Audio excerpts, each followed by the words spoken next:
Good morning all of you. Online class में आप सभी का स्वागत है। आज हम देखेंगे लेसन नंबर 9, प्रकृति का उपहार। प्रकृति का उपहार का मतलब होता है कि जो प्राकृतिक है उन्होंने हमें कितनी सुंदर सुंदर वन दिए हैं, कितनी सुंदर सुंदर फुलवारियाँ दी गई है। तो वही प्रकृति के बारे में यहाँ पर बताया गया है कि मलेशिया में प्रकृति का कितना सुंदर दृश्य दिखाई देता है। ऐसा लगता है मानो कि हम यहीं पर रुक जाएं।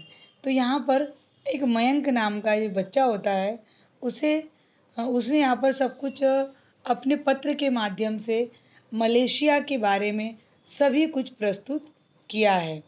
एक पत्र लिखता है वो, दिनांक 16 मई 2021-22। प्रिय डायरी, आज से मेरी गर्मी की छुट्टियां पड़ गई हैं। मेरे पिताजी हर साल इन छुट्टियों में कहीं न कहीं घुमाने का प्रोग्राम जरूर बनाते हैं। वैसे तो मैं अपने देश में कई जगह पर घूमा हूँ, लेकिन कभी देश से बाहर घूमने का मौका नहीं मिला। इस पत्र के अंदर वह एक डायरी लिख रहा है, एक पत्र लिख रहा है और उसमें वो लिख रहा है कि मेरे पिताजी हमेशा गर्मियों की छुट्टी में हमें घूमने के लिए लेकर जाते हैं। हमेशा हमारा कहीं ना कहीं जाने का प्रोग्राम होता है, लेकिन कभी भी हम लोग देश से बाहर कहीं भी घूमने नहीं गए हैं। पर इस बार मेरे पिताजी घुमाने कहाँ ले जाएंगे, यह सवाल मेरे दिमाग में उथल पुथल मचा ही रहा था कि पिता ने दफ्तर से आकर ऐलान किया कि सप्ताह भर बाद हम मलेशिया जा रहे हैं। ये सुनकर मैं फूला न समाया। अब जब इनके पिताजी ने कहा कि यार वैसे तो हम लोग हमेशा देश में ही घूमते रहते हैं, कभी देश से बाहर जाने का मयंक को मौका नहीं मिला। तो मयंक अपने मन में सोच ही रहा था कि शायद मेरे पिताजी अब कहाँ हमें ले जाएंगे घुमाने के लिए। तो जब उसके पिताजी दफ्तर अर्थात ऑफिस से आते हैं तो सभी को बताते हैं, ऐलान करते हैं, बताते हैं कि हम सब लोग सप्ताह भर बाद कहाँ जाएंगे, मलेशिया घूमने जाएंगे। यह सुनकर मयंक बोलता है कि मेरे मन में फूला ना समाया। फूला ना समाना मतलब बहुत ज़्यादा प्रसन्न होना। मुझे विश्वास नहीं हो रहा था कि जिस देश की खूबसूरती के चित्र मैंने हाल ही में इंटरनेट पर देखे थे तथा अखबारों में उसके बारे में पढ़ा भी था, मैं वहाँ जा रहा हूँ। मेरे सामने वहाँ के दृश्य मंडराने लगे। अब इंतज़ार था तो सिर्फ उस वक्त का जब हम हवाई जहाज़ से मलेशिया के लिए रवाना होंगे। अब तो मयंक बहुत खुश था। उसे विश्वास हो गया कि जो चित्र मैं अभी तक टीवी, इंटरनेट या बुक के अंदर देखा करता था, अब वो सारे चित्र, वो सारी दुनिया मैं रियल में देखूंगा। मैं प्रत्यक्ष रूप से अपनी नज़रों से देखूंगा। अब सारे के सारे दृश्य उसकी आंखों के सामने मंडराने लगे और बहुत ज़्यादा खुश हो गया। फिर उसने मन में सोचा, बस अब थोड़ा सा इंतज़ार, अब हम सब लोग हवाई जहाज़ में बैठकर मलेशिया के लिए रवाना होंगे। दूसरी एक डायरी और उसने लिखी है, यह लिखी है जब वो लोग घूमने गए और वहाँ का दृश्य था उसके बारे में लिखा है। ठीक है, तो प्रिय डायरी, सप्ताह भर बेसब्री से इंतज़ार करने के बाद आखिर वो दिन आ ही गया। हम सुबह पूरी तैयारी के साथ हवाई अड्डे पर पहुंच गए। हवाई जहाज़ से यह मेरी पहली यात्रा थी, इसलिए मैं और भी ज़्यादा प्रसन्न था। जहाज़ ने उड़ान भरी। अब क्या हुआ कि सप्ताह निकल चुका, क्योंकि सप्ताह सिर्फ बाकी था और सप्ताह निकल चुका। आखिर वह दिन आ गया। मयंक को जिस चीज़ की खुशी थी, और मयंक पहली बार हवाई अड्डे पे आया था, पहली बार वो हवाई जहाज़ में जाने वाला था, पहली बार वो मलेशिया घूमने जाने वाला था, पहली बार वो देश के बाहर जाने वाला था। इसी वजह से उसकी अलग ही कुछ प्रसन्नता थी। वो बहुत ही प्रसन्न दिखाई दे रहा था। फिर जहाज़ ने उड़ान भरी, मतलब जहाज़ उड़ना शुरू किया। धीरे धीरे वह बादलों के बीच पहुंचा। यह दृश्य अत्यंत अनुपम था। अब हम मलेशिया की राजधानी कुआला लालमपुर पहुंचे। अब जो मलेशिया की राजधानी है कुआलालमपुर पहुंचे। पूर्व निर्धारित होटल की गाड़ी गई और हम उसमें सवार होकर होटल के लिए निकल पड़े। यहाँ पर सारी चीज़ें व्यवस्थित ढंग से दिखाई दे रही थी। जिस तरह भारत में लोग नमस्कार, गुड मॉर्निंग, गुड इवनिंग कहकर एक दूसरे का अभिवादन करते हैं, उसी प्रकार मलेशिया के लोग भी सुहलामत शब्द का प्रयोग करते हैं। बातों बातों में हमारे ट्रैवल एजेंट ने हमें बताया कि मलेशिया में प्रकृति को करीब से महसूस किया जा सकता है। मलय शब्द का संस्कृत में अर्थ प्रकृति से ही जुड़ा है, जिस कारण इसे प्रकृति का उपहार कहा जाए तो कोई गलत नहीं है। प्रकृति के दृश्यों के अनोखे नज़ारे देखते हुए हम होटल पहुंच गए। वहां पहुंचकर आधा घंटा 1 घंटा हमने हवाई यात्रा की थकान मिटाई। अब क्या हुआ कि जब वो लोग मलेशिया पहुंच गए और उसके बाद जब वो लोग वहां पहुंचे तो जिस तरह से हमारे भारत देश के लोग नमस्कार, good morning, good evening, good afternoon कहकर बोलते हैं, उसी प्रकार से मलेशिया के लोगों ने भी हमारा स्वागत किया और उन लोगों ने भी हमें सुलामत शब्द का प्रयोग करके हमें आने के लिए अवगत किया। मलेशिया की प्रकृति नज़दीक से देखने जैसी है, बिल्कुल जैसे नज़दीक में देखकर देखी जा सकती है, बस वही प्रकार की है। तो यहाँ पर जो मलय शब्द है वह संस्कृत में प्रकृति से ही जुड़ा हुआ है।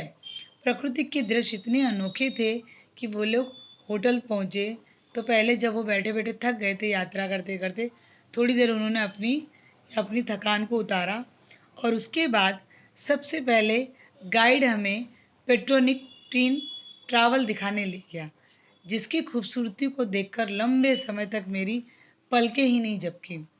बोले जब हमको गाइड वहाँ लेकर गया पेट्रोनिक्स ट्यूनिक टावर, तो उसको जब हमने देखा, देखो बाजू में चित्र भी दिया गया है, कितना लंबा टावर है ये। तो बोलते जब ये चित्र मैंने देखा तो मेरी नज़र कुछ समय के लिए वहाँ से हटी ही नहीं, मतलब मेरी पलक तक नहीं झुकी, बस आश्चर्य से मैं उसे देखता रहा। यह 88 मंजिला इमारत दुनिया की सबसे ऊंची इमारत है, सबसे ऊंची इमारत है।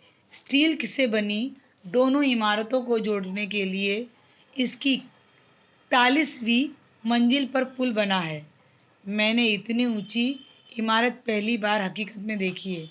मलेशिया के पहले दिन की यादें मेरे दिलो दिमाग में इस तरह बस गई हैं कि मैं इन पलों को डायरी में लिखे बिना नहीं रहा।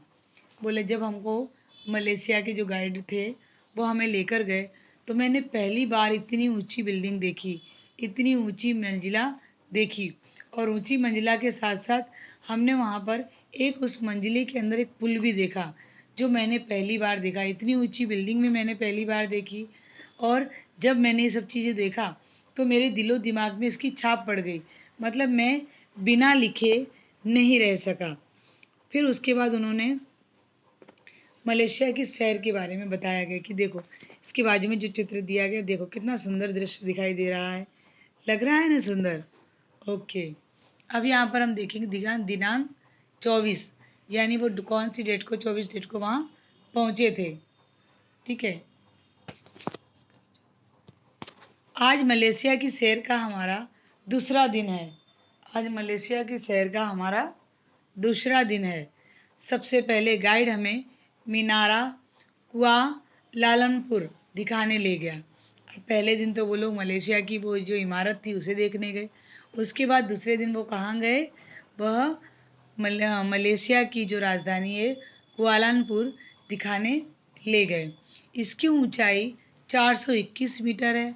हम कुछ सेकंडों में ही 400 मीटर की ऊंचाई पर थे।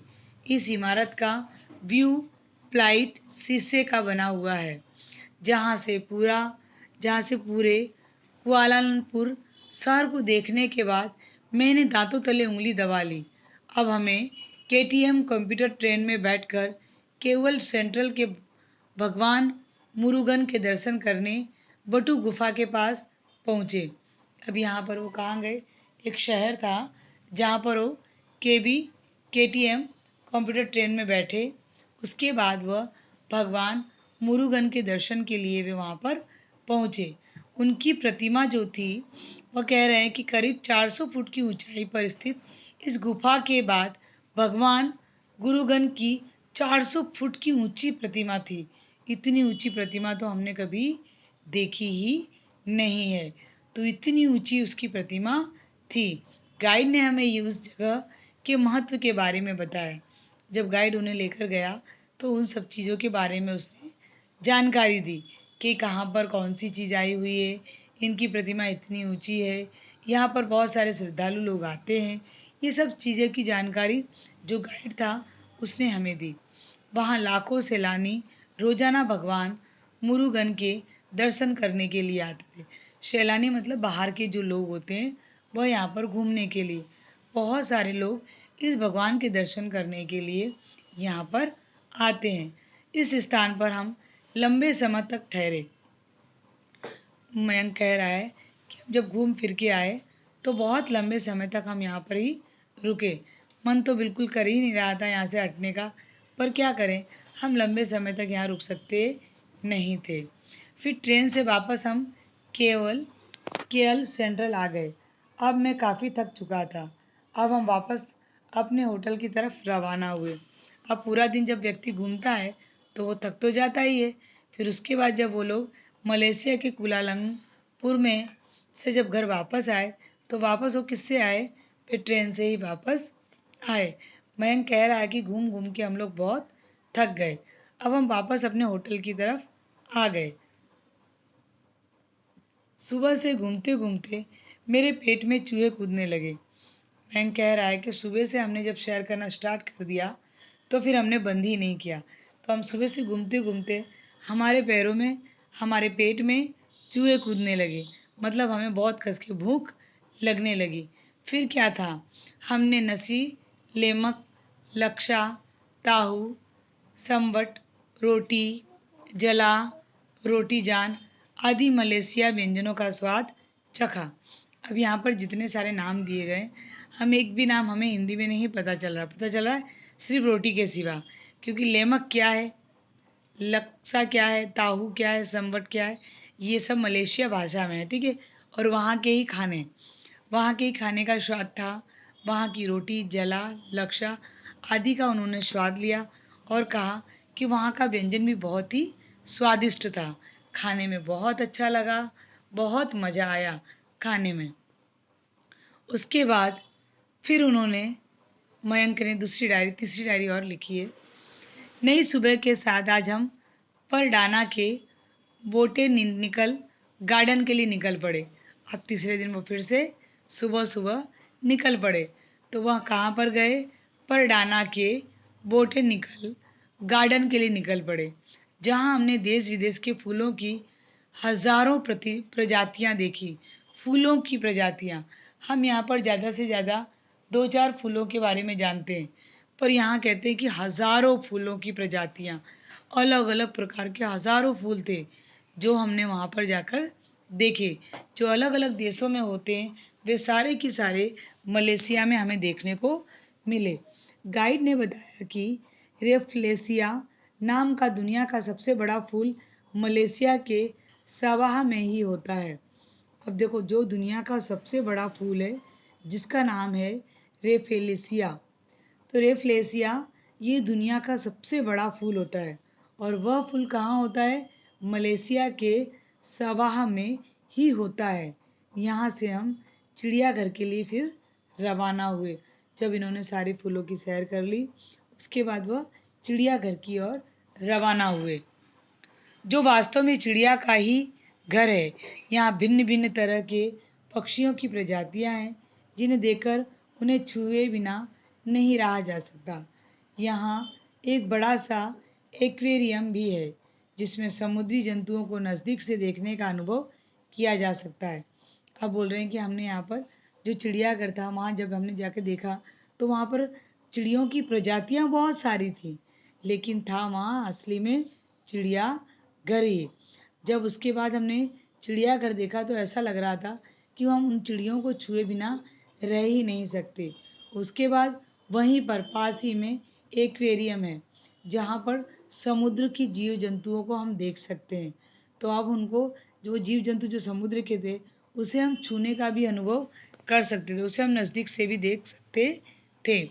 शाम के समय गाइड हमें सेंट्रल मार्केट ले गया जहाँ दुनिया भर के हस्तशिल्प से जुड़ी तमाम चीज़ें वाजिल दामों में खरीदी जा सकती हैं। घूमने जाएं और खरीदी ना करें, ऐसा तो हो ही नहीं सकता। फिर क्या था, हमने भी खूब खरीदी की। उसके बाद क्या हुआ कि जो गाइड था वो उन्हें कहाँ ले गया, सेंट्रल मार्केट ले गया, जहाँ बोलते हैं कि दुनिया की हस्तशिल्प, जो हाथों के द्वारा जो चीज़ें बनाई जाती हैं वे, और सस्ते दामों में, ज़्यादा दाम भी महंगा नहीं था, सस्ते दामों में सारी चीज़ें खरीदी। तो बोले अब यहाँ पर इतनी अच्छी चीज़ें थी, हस्तशिल्प की इतनी अच्छी चीज़ें, तो उसे बिना खरीदे हम कैसे रह सकते थे, इसलिए हमने भी वहाँ पर बहुत सारी खरीदी की।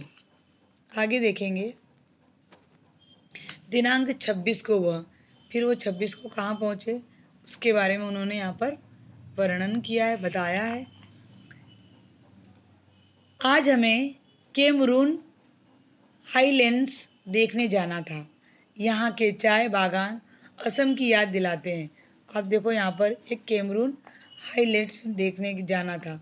वहाँ पर भी जिस प्रकार से हम देखते हैं आसाम में चाय का बहुत बागान होते, चाय के बहुत बागान होते, मतलब बहुत खेती होती है, उसी प्रकार से यहाँ मलेशिया में भी चाय के बागान असम की याद दिला रहे थे। गाइड यहाँ से हमें पेनांग ले गया। यह शहर हिंदू व बौद्ध मंदिर तथा मस्जिद के लिए जाना जाता है। बोलते फिर उसके बाद हमें गाइड कहाँ ले गया, पेनांग ले गया, जहाँ पर हिंदू, बौद्ध और मस्जिद के लिए ये जाना जाता है। थाई शैली में हमें, थाई मतलब थाईलैंड, थाई शैली में हमें चायामंगल कालारम नामक बौद्ध मंदिर में लेटे हुए महात्मा बुद्ध की प्रतिमा दिखाई। जब हम थाई शैली में गए तो वहाँ पर हमने बुद्ध की प्रतिमा देखी, तो बैठे हुए या खड़े हुए नहीं देखी, ऐसे लेटे हुए बुद्ध की प्रतिमा देखी गई, जो संसार की तीसरी सबसे लंबी प्रतिमा थी। जो पूरी दुनिया में सबसे बड़ी प्रतिमा अगर कोई थी तो वह थी, यह बुद्ध भगवान की तीसरे नंबर पे आती है। मरियामन मंदिर की बात करें तो यहाँ हिंदू देवी देवताओं की कई प्रतिमा है। जो मरियामन मंदिर है वहाँ पर ऐसा नहीं था कि जो अगर मुसलमान की तो मुसलमान की है, हिंदू की तो हिंदू, ऐसा नहीं था। वहाँ पर मलेशिया के मंदिर में भी हिंदू के देवी देवताओं की तस्वीर दिखाई दे रही, प्रतिमा दिखाई दे रही थी। इनमें सोने चांदी हीरे से जड़ी भगवान सुब्रह्मण्यम की भी विशाल प्रतिमा थी। उनकी भी प्रतिमा, सुब्रह्मण्यम की सुंदर प्रतिमा थी, जो सोने चांदी और हीरे से जड़ी हुई प्रतिमा थी, जिसे थाईपुसम त्योहार के दौरान रथ पर बैठाकर निकाला जाता है।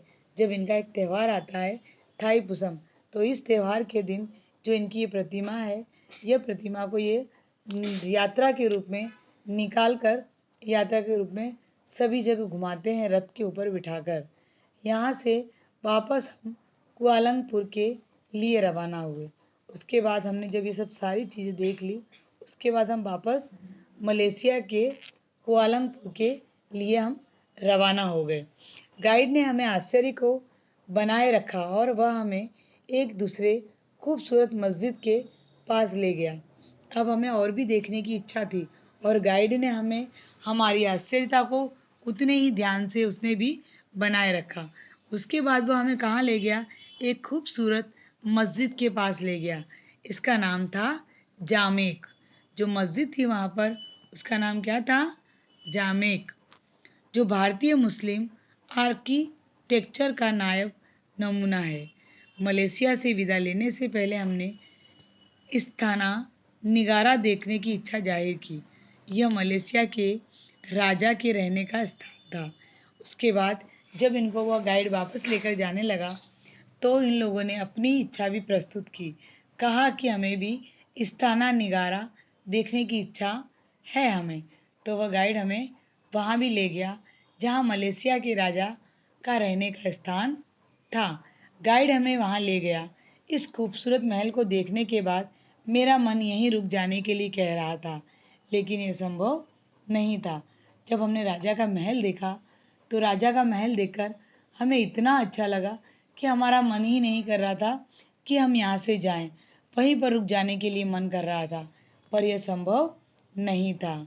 मलेशिया की इस अनोखी यात्रा को हम कभी नहीं भूल पाएंगे। इतनी सुंदर यात्रा, इतनी अनोखी यात्रा जो हम कभी अपने जीवन में, वो हमारे जीवन में एक स्मृति प्रकट कर चुकी है, जो हम कभी भी हमारे जीवन से उसे निकाल सकते नहीं हैं। मलेशिया के दृश्यों को अपने कैमरे में कैद कर उत्सुकतापूर्वक जानकारी एकत्रित करके हम अपने वतन लौट आए। उसके बाद मयंक ने क्या किया, इस जानकारी को, इस यादों को संजोने के लिए उसने अपने कैमरा में ये सब सारी चीज़ें उतार ली। मतलब सारी चीज़ों के फ़ोटो ले लिए, जिनकी वह यादें हमेशा उसके पास रहती। वह सारी चीज़ें एक उत्सुकतापूर्वक इकट्ठी कर रहा था, और जब उसने पूरी चीज़ें इकट्ठी कर ली, सारी चीज़ें उसने एक साथ इकट्ठी कर ली, उसके बाद वह सारी चीज़ें अपने साथ एक यादों के रूप में, एक कैमरा में कैद कर कर यादों के रूप में लेकर वह अपने वतन वापस लौट आया। ठीक है, ये आपको सबको समझ में आया होगा बेटा अच्छे से? ओके, मुझे पता है आपको समझ में आया होगा। अब इसका मूल्य क्या है कि अगर हम किसी देश में जाते हैं, किसी देश का भ्रमण करते हैं, घूमने जाते हैं, तो हमें वहाँ की चीज़ों पर ध्यान देना चाहिए। मतलब वहाँ की पारंपरिक धरोहर क्या है, उनका राष्ट्रीय क्या है, उनका धर्म क्या है, उनके भगवान कौन से हैं, ये सारी चीज़ें हमें जानकारी लेनी ही चाहिए। तभी हम एक दूसरे के देशों के साथ जुड़ पाएंगे। ठीक है, सारी चीज़ें आपको समझ में आई होंगी। इसी के साथ मैं अपनी वाणी को विराम देती हूँ। अस्तु, धन्यवाद।